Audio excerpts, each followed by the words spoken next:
I used to prefer when everything stayed the exact same, because I loved to have a routine with no surprises that could possibly cause me stress. Stress has always been a big issue in my life, and something that I try to avoid at all costs. My reluctance to change started at a young age, and when I was in second grade, my parents dropped a huge bomb on me.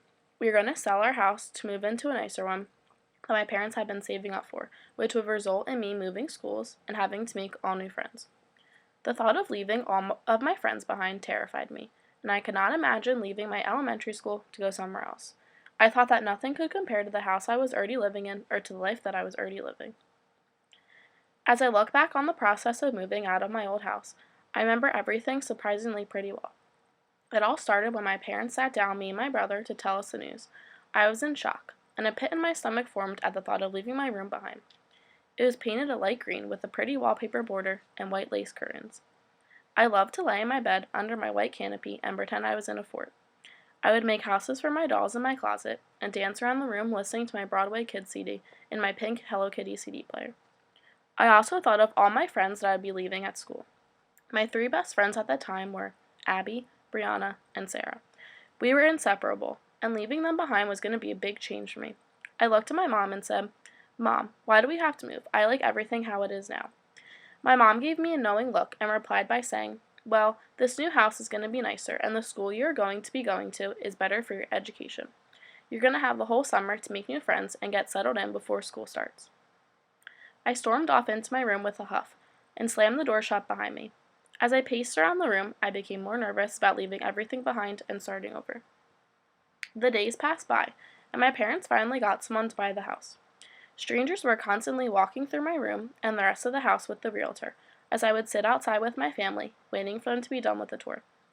Boxes were starting to pile up throughout our house, and I helped my parents fill them up with items that we were bringing along with us. My room was slowly getting packed up, and I made sure to carefully pack away all of my stuffed animals and American Girl dolls. My prized possessions were getting the most attention from me, and I packed everything with care. My parents tried making the packing process as fun as possible, so we would play music and sing along to our favorite songs to pass the time. My brother Joey was about to start kindergarten, so the move was not a big deal to him. He was too young to really care about what was going on. I thought that he was mostly concerned about my dad decorating his new room with stick-on stars and SpongeBob decorations. The only bright side to moving, in my mind, was also being able to decorate my new room for myself. I would draw sketches with my crayons and envisioned a room with purple walls and a big canopy bed. On move-in day, I woke up to my mom shaking my shoulders. "Time to wake up and get a move on to our new house. Today is the day," my mom said in a perky voice. I hopped out of bed, brushed my teeth, and changed out of my pajamas. I was wearing my favorite pair of jean shorts and a pink t-shirt. I helped carry down boxes and watched as my parents and grandparents piled everything into big move-in trucks. There were workers moving all the big furniture and helping my family fit everything into the trucks. As I took one last look at my room, I burst into tears. My mom carried me down the steps and into the car. As I sat in the back seat, I stared at my old house until I could not see it anymore. About 20 minutes later, the car pulled up to our new house. I stepped outside as my dad turned off the car and just stared at the house. We started to carry in all the boxes as the movers brought in all the furniture and heavier items. It took a very long time, and I ended my day by lying on the carpet in my new room. As I went to sleep that night, I felt weird sleeping in a new space because it did not feel like home yet. The days passed by, and my family and I continued to unpack boxes and rearrange the furniture to our liking. I wanted everything to be unpacked as soon as possible because I wanted my new house to feel like home already. It obviously took a very long time for my house to feel like home and for everything to get completed. As I look back on my time at my new house, I cannot imagine how different my life would be if we had never moved.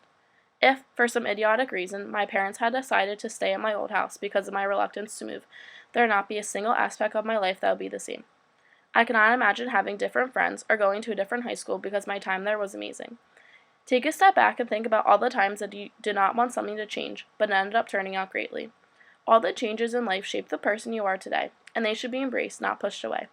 The only guaranteed thing in life is change, so everyone should try to enjoy it more. You never know what might come of it.